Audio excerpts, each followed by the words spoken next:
Je me souviens qu'il y avait beaucoup de vent.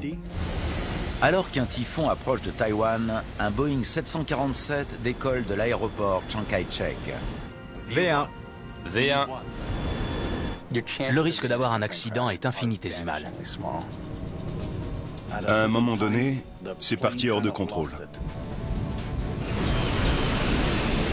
Le 31 octobre 2000, 159 passagers se trouvent du mauvais côté des statistiques. Les passagers du milieu sont morts à cause du feu et de la fumée. Beaucoup s'interrogent encore. J'étais à l'arrière de l'avion. Et si la différence entre la vie et la mort ne tenait qu'au choix du bon siège? Éloignez-vous le plus possible!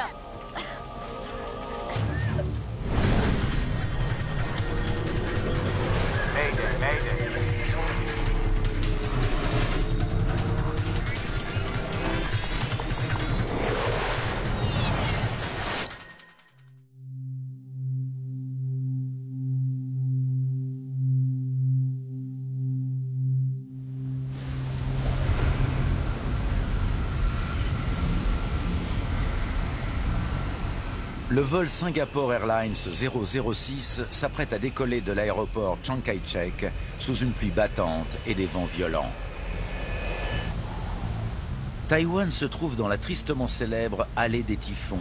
Et ce soir, l'île se prépare au pire. Tous les ans, il y a 3 ou 4 typhons. Ce soir-là, il faisait très mauvais. Les vents étaient violents et il pleuvait beaucoup. Le typhon Jangsen approche rapidement en générant des vents à plus de 160 km/h. Le vol 006 doit absolument décoller avant que le gros de la tempête n'arrive. Même un 747 ne peut pas décoller au milieu d'un typhon. Plus la tempête approchait, et plus l'avion risquait de rester bloqué à Taipei. Parmi les 179 personnes à bord du vol à destination de Los Angeles, François Parent est en voyage d'affaires.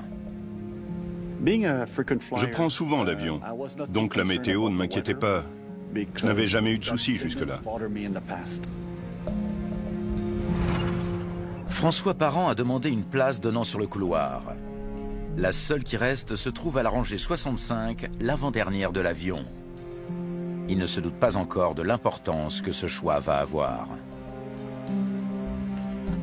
À mes yeux, tout semblait normal, et on allait décoller comme d'habitude.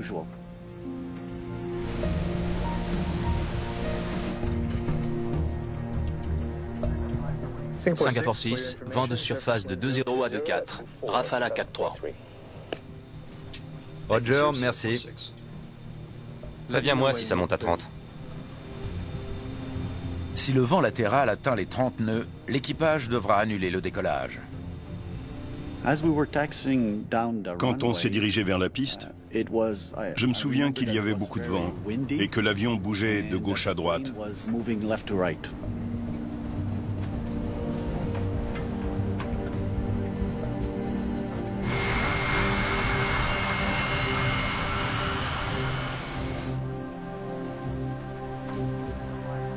Singapour 6, clearance pour décollage. Piste 5 gauche. Ok, poussez Toga Toga. Le commandant Fang Shikong décide d'effectuer le décollage.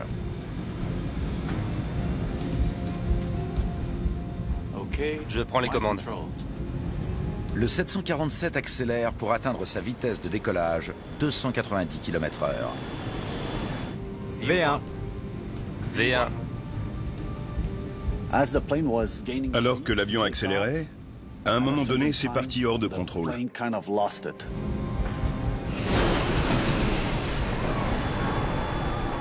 C'est quoi ça?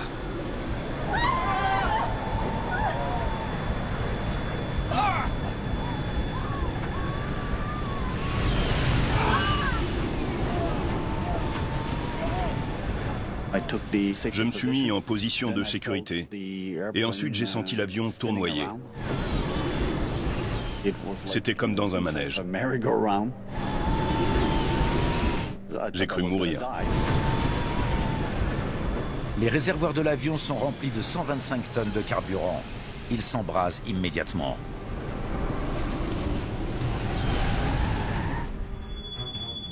J'ai ouvert les yeux et j'ai vu une boule de feu arriver. Heureusement, j'ai eu le temps de me protéger des flammes qui venaient vers moi. J'ai été brûlé aux mains et aux bras.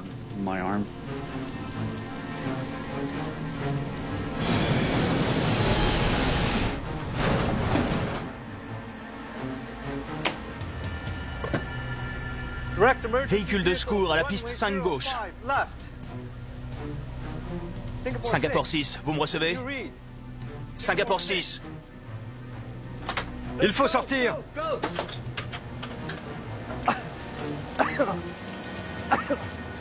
Il y avait de la fumée dans l'avion. On ne pouvait pas respirer.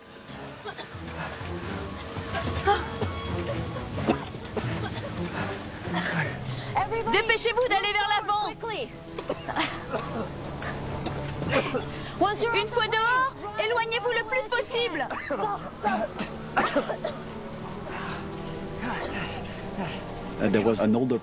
Il y avait un homme âgé devant moi qui avait du mal à bouger. J'ai réussi à le soulever pour qu'il puisse sortir. Éloignez-vous de l'avion.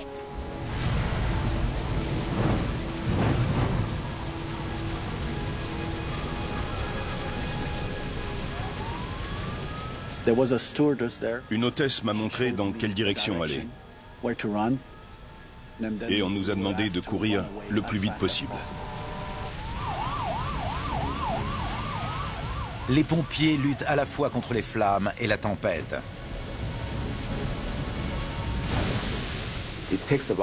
Ils ont mis environ 15 minutes pour maîtriser le feu et 45 pour l'éteindre complètement. C'était une intervention très difficile. L'énorme 747 s'est disloqué. Parmi les 179 personnes à bord, 83 sont mortes. La plupart des victimes étaient assises dans la partie centrale de l'avion, là où l'incendie a été le plus violent. Malheureusement, les passagers du milieu sont morts à cause du feu et de la fumée. Parmi les 96 survivants figurent les 3 pilotes, des passagers de première classe et tous ceux qui se trouvaient à l'arrière, comme François Parent. La queue s'est séparée de la partie centrale.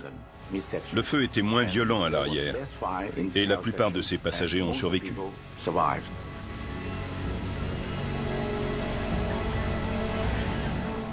L'aéroport, un des plus importants d'Asie, est immédiatement fermé. Il appartient maintenant à l'ASC, l'équivalent du BEA à Taïwan, de déterminer la cause de la catastrophe.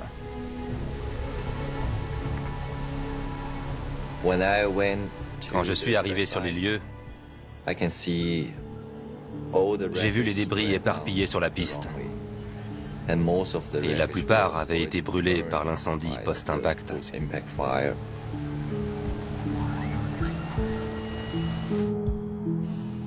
Jeff Wise est expert en crash aérien.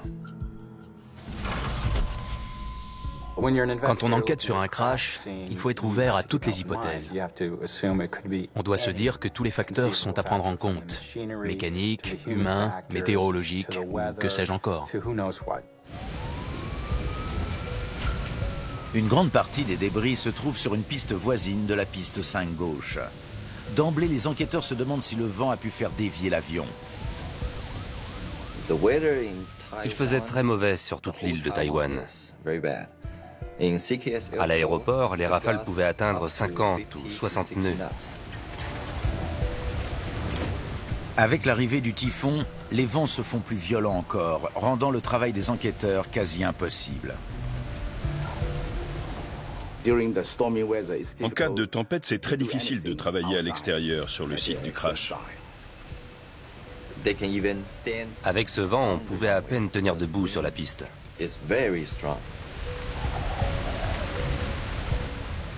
On rentre! Ça devrait attendre! L'examen détaillé ne pourra se faire qu'une fois la tempête calmée. Mais les enquêteurs veulent parler aux pilotes sur le champ.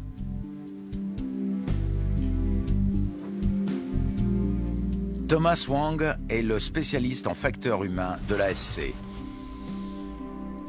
Dans nos enquêtes, nous partons du principe qu'il faut interroger les pilotes et les opérateurs le plus vite possible. Car avec le temps, la mémoire humaine s'efface.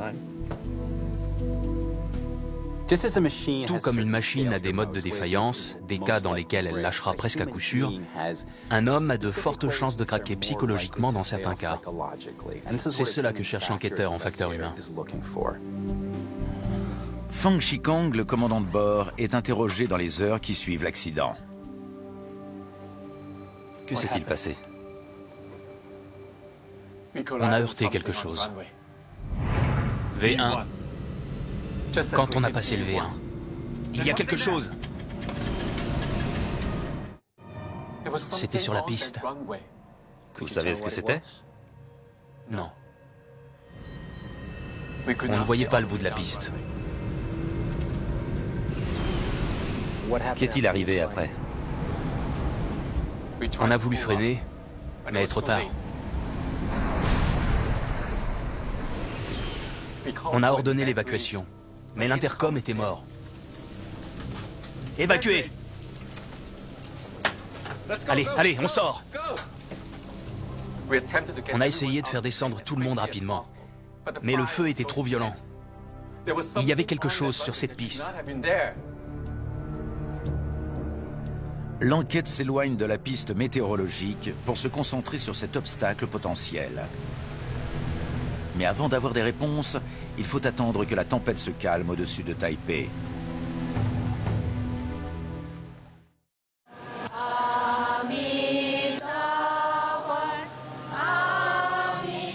Le lendemain du drame qui a coûté la vie à 83 personnes, l'aéroport Chiang Kai-shek reste fermé. Des milliers de voyageurs sont bloqués. Ce crash vient ternir l'excellent bilan de sécurité de Singapore Airlines. En 28 ans d'exercice, la compagnie n'avait connu aucun accident fatal. La presse s'interroge sur les pilotes et leur décision de décoller malgré l'approche du typhon. Maintenant que le temps est plus clément, les enquêteurs passent l'épave au peigne fin pour chercher des indices. Si le vol 006 a effectivement heurté quelque chose sur la piste, ils doivent absolument déterminer de quoi il s'agissait. Nous avons eu du mal à rassembler tous les indices, tous les débris. Le vent les avait éparpillés.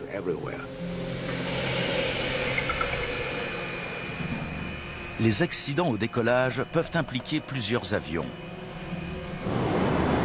En 1991, à Los Angeles, un métroliner de la compagnie SkyWest s'apprêtait à décoller lorsqu'il a été écrasé par un 737 de US Airways qui tentait d'atterrir sur la même piste.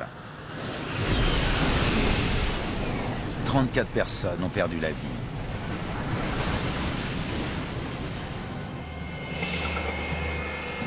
La pire catastrophe qu'ait connue l'Italie a eu lieu par un matin brumeux à Milan, lorsqu'un MD-87 de Scandinavian Airlines a heurté au décollage un Cessna qui traversait la piste. Il n'y a eu aucun survivant.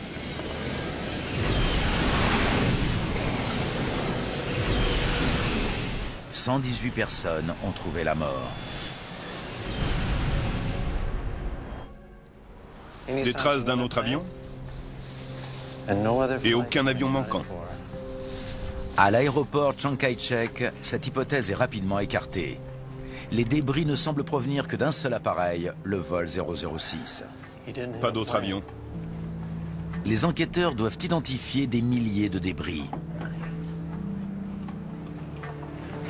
C'est un morceau du volet de l'aile droite. L'emplacement des débris devrait montrer comment le 747 s'est disloqué. Les enquêteurs font alors une découverte inattendue. Des débris de matériel de chantier semblent être mélangés à ceux de l'appareil. On pouvait tout à fait imaginer qu'un gros objet ait été aspiré par un réacteur ou qu'il ait heurté le pare-brise. Beaucoup de choses étaient envisageables.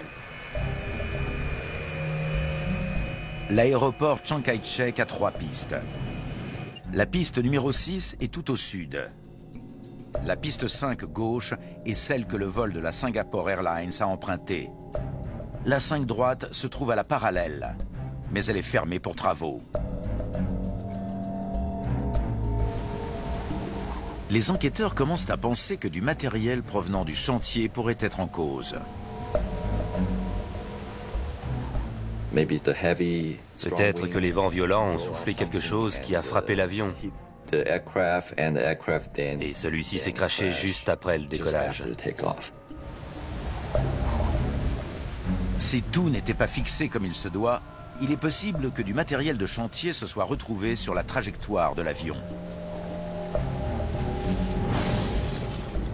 Il y a quelque chose! Néanmoins, les enquêteurs ne tardent pas à découvrir des indices suggérant un autre scénario. Des traces de pneus sur la piste 5 droite en direction du chantier. Or, cette piste est fermée depuis des semaines. Il ne devrait pas y avoir de traces récentes. On pouvait voir les marques de pneus de l'avion du point de décollage jusqu'au point de premier impact. Il y avait une marque de pneus grise sur la piste.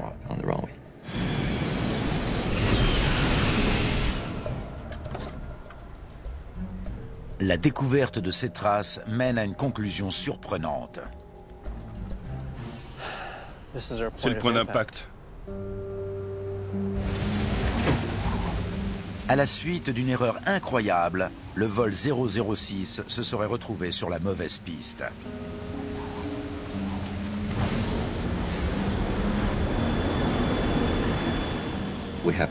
Il fallait comparer les traces de pneus avec les informations de l'enregistreur de données de vol et les recouper. Pour confirmer la trajectoire de l'avion, il faut retrouver les boîtes noires. Une des boîtes enregistre les données de vol et l'autre les conversations dans le cockpit. Avec ces éléments, on pensait découvrir la vérité. Les 2 enregistreurs étaient placés à l'arrière de l'avion, la partie la moins abîmée.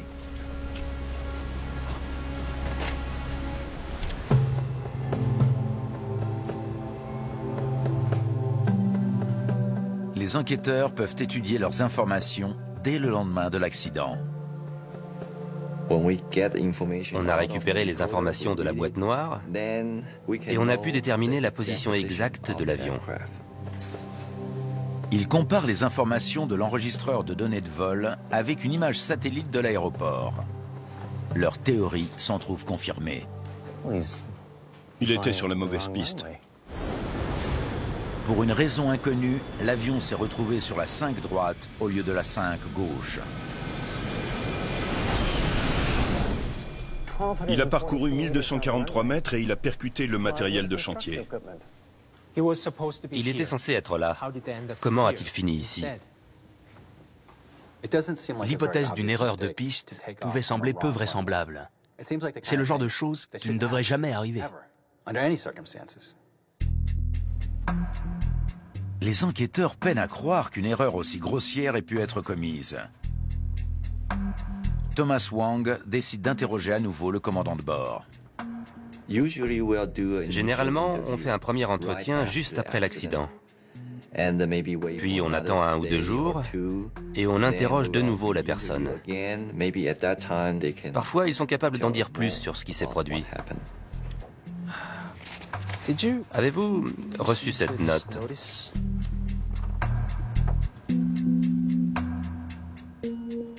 Bien sûr, oui. On l'a tous eu. On en a parlé au briefing.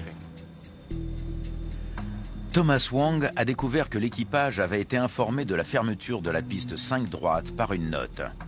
Dites-leur qu'on va prendre la 5 gauche. À en croire la boîte noire, vous n'étiez pas sur la 5 gauche. L'accident a eu lieu sur la 5 droite. Vous avez percuté le matériel de chantier sur la 5 droite. Voici le point d'impact.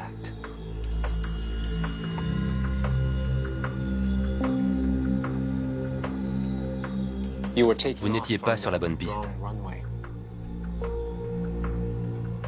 Impossible. On était sur la 5 gauche. J'en suis sûr. Les 3 pilotes étaient convaincus d'avoir emprunté la bonne piste, la 5 gauche, même après l'accident. Pourquoi êtes-vous si sûr d'avoir pris la 5 gauche? Le contrôleur nous aurait prévenus.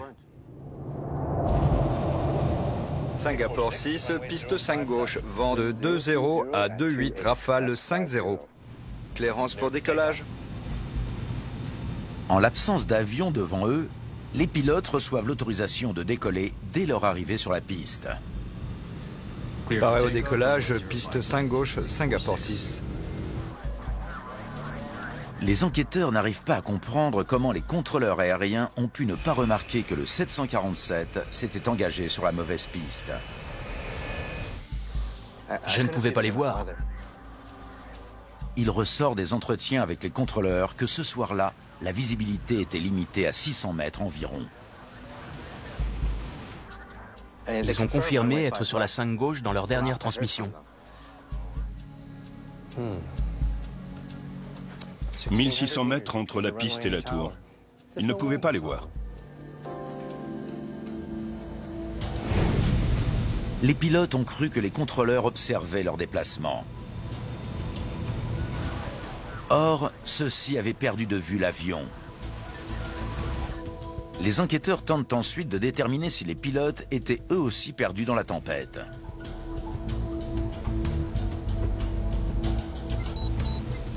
Comment était la visibilité? Vous pouviez voir où vous alliez? On ne voyait pas très loin, mais c'était suffisant. Cyrano étudiait la carte pendant que je suivais les éclairages de roulage. Ça nous a menés directement à la piste. Ok, il y a les feux verts. L'équipage semble avoir pu se repérer sans difficulté pendant le roulage. Pourtant, le vol 006 a tout de même fini sur la mauvaise piste. C'était ça, votre carte? Oui. Vous n'avez pas eu de mal à la lire? Je ne l'ai pas lu. Mon copilote et le pilote de relève s'en chargeaient. Je l'ai juste regardé quand l'itinéraire a changé. Ils l'ont changé? Oui. Thomas Wang apprend que le contrôleur au sol a modifié l'itinéraire de roulage à la dernière minute. Singapour 6, demandons à rouler. Singapour 6, roulez jusqu'à la piste 6 via la voie... Correction, jusqu'à la piste 5 gauche, via les voies Sierra Sierra Whiskey Charlie et Novembre Papa. J'ai raté la fin. Sierra Sierra Whiskey Charlie et Novembre Papa. Les pilotes doivent gérer des changements de dernière minute sans arrêt. Mais la situation devenait compliquée. Un typhon approchait, ils étaient pressés par le temps, et il fallait effectuer le roulage dans des conditions météo difficiles et avec des vents latéraux. Ils étaient sous pression.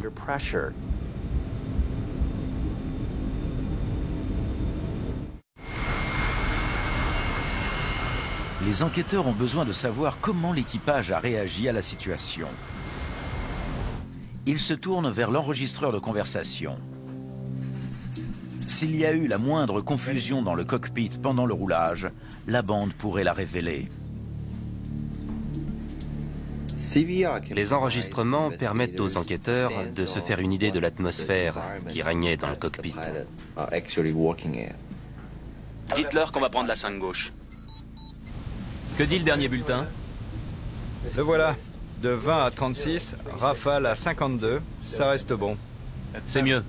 Plus de vent de face. L'équipage respecte scrupuleusement les procédures. On y va en douceur. On tourne à gauche. Dérapage à droite. Il faut jouer du gouvernail. Vents latéraux. Ouais. Ils n'ont pas l'air troublés.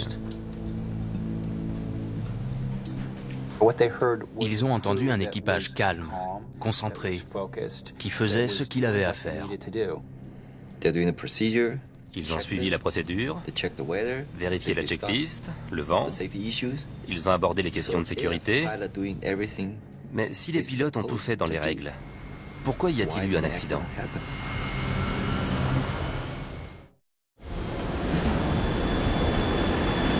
Il y a quelque chose! Les enquêteurs taïwanais n'arrivent toujours pas à comprendre pourquoi l'équipage du vol Singapore Airlines 006 a commis l'erreur fatale de s'engager sur la mauvaise piste. Ils espèrent que les derniers mots échangés dans le cockpit pourront fournir un indice. Je vais rouler doucement, sinon on va déraper. Ok, 9 nœuds. Normalement, un 747 roule à environ 25 nœuds. Ce soir-là, ils ont roulé à 9, exactement comme il fallait. Ils y sont allés en douceur. Quand il y a de fortes rafales, il faut rouler doucement. Non seulement il y a la prise au vent de toute la surface de la dérive qui se trouve derrière, mais en plus, la piste est très glissante. Ok. De notre point de vue, le pilote a suivi la procédure. Il a fait ce qu'il fallait faire.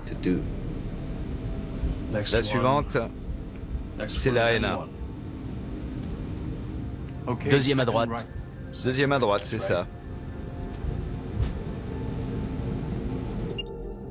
L'appareil doit rouler encore sur 260 mètres avant de s'engager sur la piste 5 gauche. Mais il tourne trop tôt.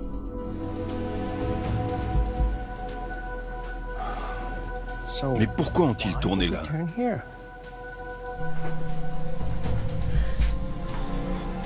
Les enquêteurs étudient les dossiers des pilotes à la recherche de tout ce qui pourrait expliquer leur erreur.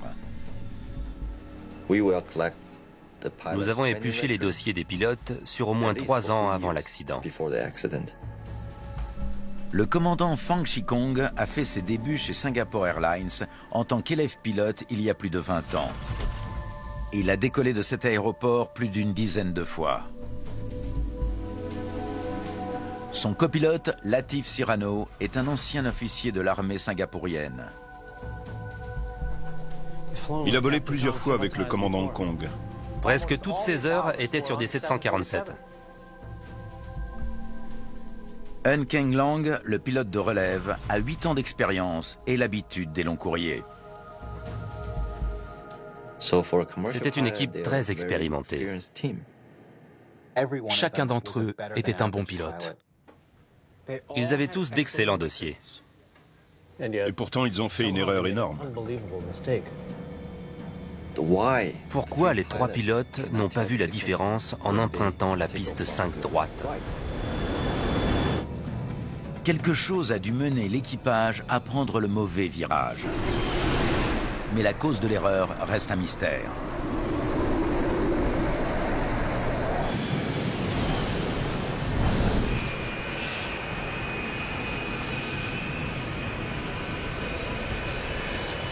Déterminés à comprendre, les enquêteurs décident de se mettre à la place des pilotes. Ils embarquent dans le cockpit d'un 747 sur le tarmac de l'aéroport Chiang Kai-shek. On y va. Dans des conditions météo similaires, ils suivent le chemin emprunté par le vol 006.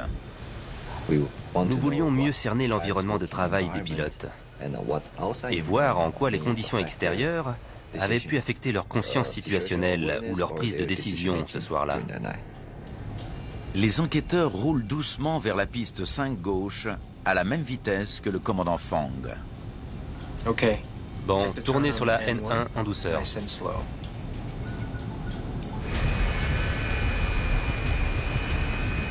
L'avion s'engage sur la dernière voie de circulation. À partir de là, le vol 006 aurait dû dépasser la piste 5 droite et rouler jusqu'au virage de la 5 gauche. On continue sur la 5 droite.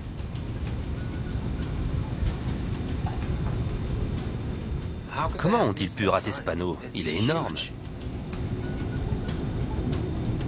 Les panneaux signalant la piste 5 droite sont clairement visibles depuis le cockpit. Mais les enquêteurs ne voient rien qui puisse indiquer aux pilotes que la piste est hors service. Rien ne dit que la piste est fermée. Il n'y a que des feux verts. Les informations étaient ambiguës. Certains signaux disaient que c'était une piste et d'autres disaient l'inverse. Mais comme ils s'attendaient à voir une piste, c'est ce qu'ils ont vu. Cependant, dans le cockpit, un signe clair montre que l'appareil est sur la mauvaise piste. Le système d'atterrissage radiogoniométrique n'a pas capté le signal de la balise qui devrait se trouver juste en face. Ça indique qu'il y a un problème. Si l'appareil était sur la bonne piste, cet affichage serait centré. Avant le départ, les pilotes ont programmé l'ordinateur de bord pour capter le signal d'une balise située en bout de piste. Le système de navigation du vol 006 aurait donc dû chercher cette balise et indiquer qu'elle ne se trouvait pas face à eux, mais clairement sur la gauche. L'affichage ne laissait aucun doute, et les enquêteurs ont besoin de savoir comment les pilotes ont pu ne pas le voir. Ils reprennent les informations de l'enregistreur de données de vol pour les comparer aux conversations du cockpit. D'accord. Le typhon approche. Plus on attend, pire ce sera. Entendu. L'enregistreur de conversation révèle que l'équipage voulait décoller avant que les conditions ne se détériorent. Les conditions sont mauvaises, et plus ils attendront, plus elles seront mauvaises. Le typhon Jangsen approchant de Taipei, tous les avions risquent d'être cloués au sol. L'équipage du vol 006 sait que son vol de 14 heures pour Los Angeles a de grandes chances d'être annulé. 24, Rafale 43. Le pilote de relève doit calculer les vents latéraux pour vérifier qu'ils n'excèdent pas 30 nœuds. Au-delà, le décollage sera annulé.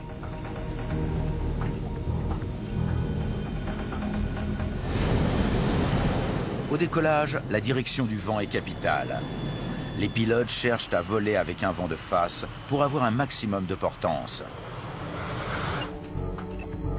Un fort vent latéral peut faire sortir un avion de la piste.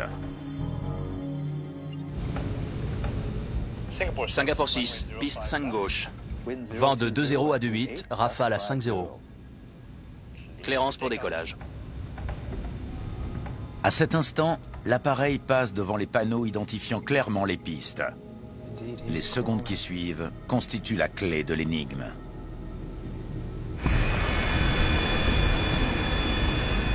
« 0-2-0, de gauche. » 020. L'attention des pilotes se concentre sur les vents. Ils scrutaient les tableaux pour voir si le maximum de vent de travers était atteint, à tel point qu'ils ne s'intéressaient plus au reste. 28,5, on est proche de 30. D'accord.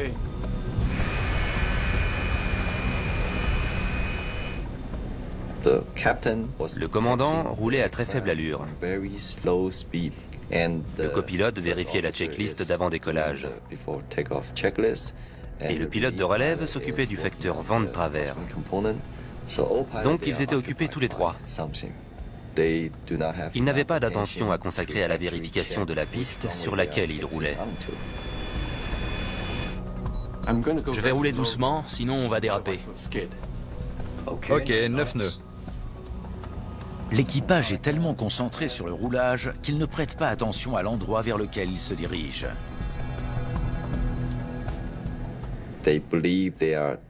Ils ont cru qu'ils tournaient à droite sur la bonne piste.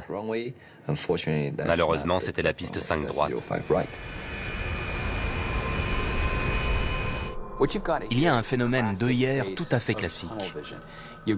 Les pilotes travaillent dans le stress, le temps presse, la sécurité des passagers est en jeu, et leur capacité à gérer plusieurs flux d'informations diminue de plus en plus.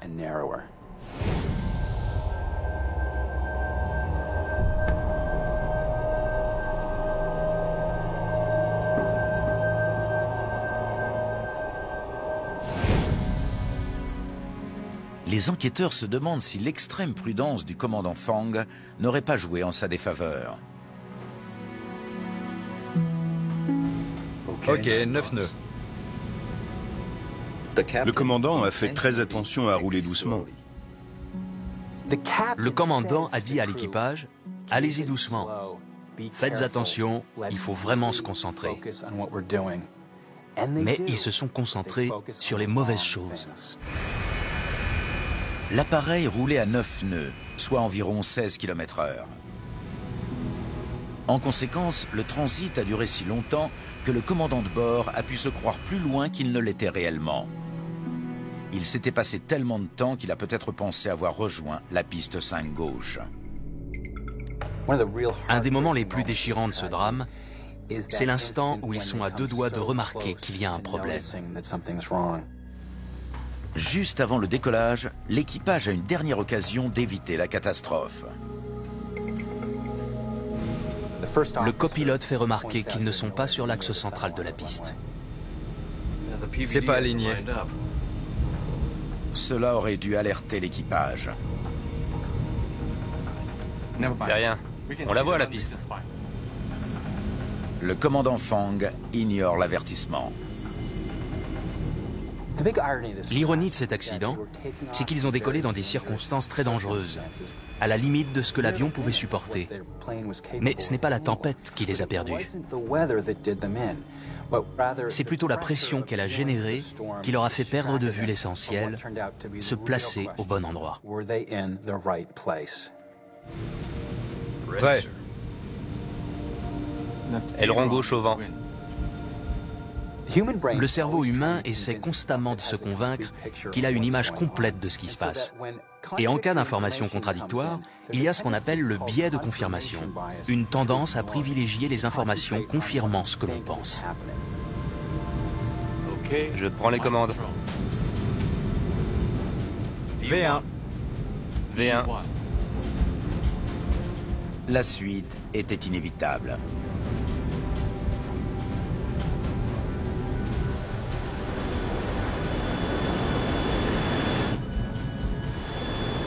Il y a quelque chose.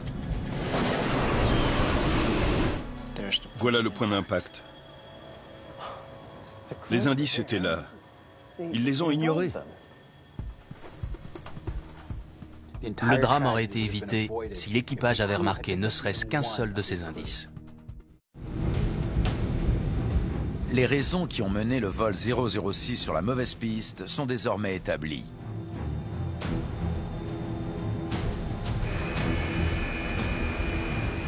Mais avec des centaines d'avions qui décollent pendant la saison des typhons, la grande difficulté est de faire en sorte que cette erreur ne puisse jamais se reproduire.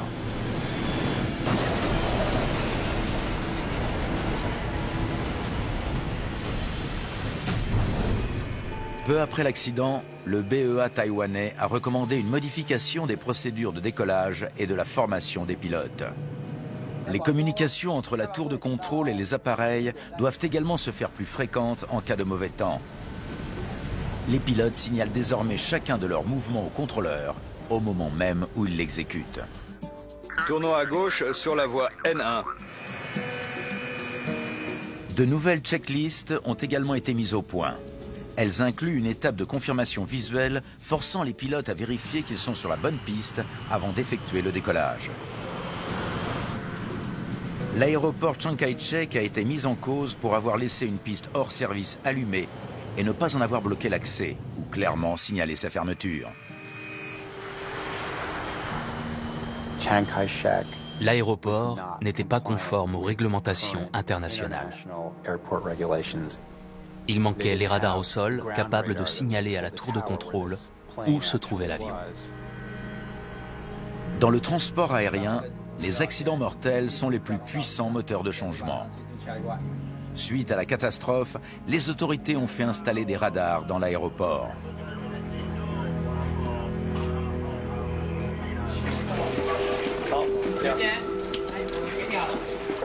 Singapore Airlines a été sans concession avec l'équipage du vol 006. Le commandant de bord et son copilote ont tous deux perdu leur travail. Une des leçons à tirer de cet accident, c'est que même un équipage exemplaire qui accomplit ses tâches avec la plus grande précaution peut commettre une erreur fatale. Le crash est porteur d'un autre enseignement. Les décisions des passagers avant le décollage, notamment le choix de leur place, peuvent parfois faire la différence entre la vie et la mort.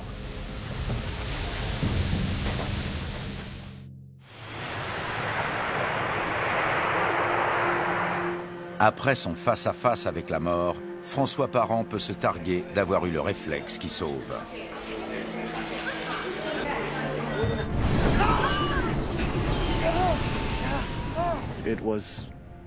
C'était juste l'instinct de survie primaire. On n'a pas eu le temps de réfléchir. Quand j'ai compris que ma vie était en danger, j'ai pensé à ma famille. Et ça m'a donné l'énergie d'agir pour survivre. Ron, courez le plus loin possible. Allez!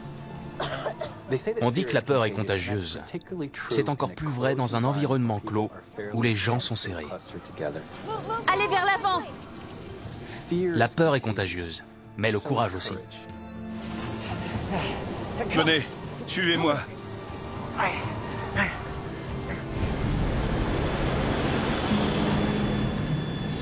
L'accident de Taïwan soulève une question. Que peuvent faire les passagers pour accroître leurs chances de survie en cas de catastrophe?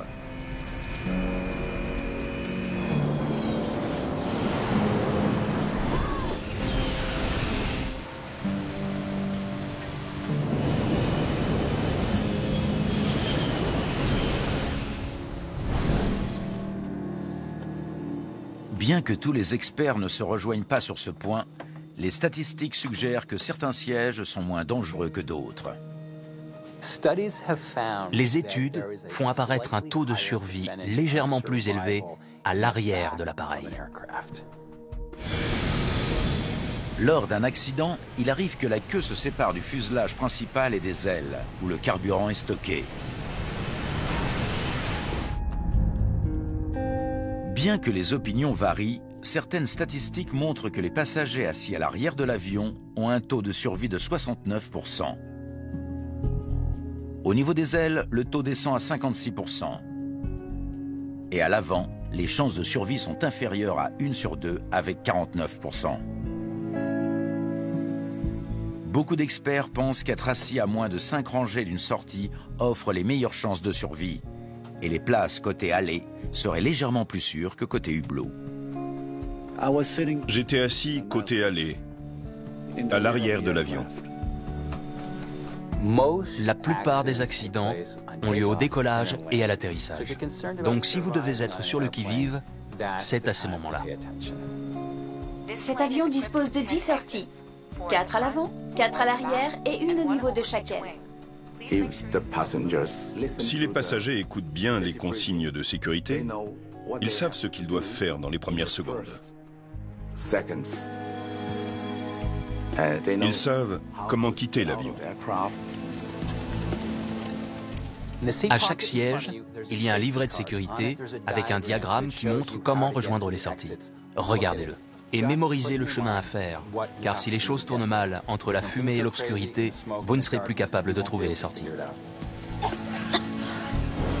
Toutefois, une statistique éclipse toutes les autres.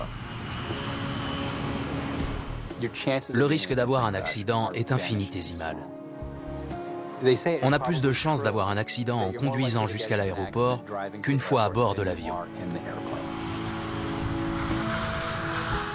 Il y a des choses qui méritent plus d'attention que l'endroit où il faut être assis quand un avion se crache.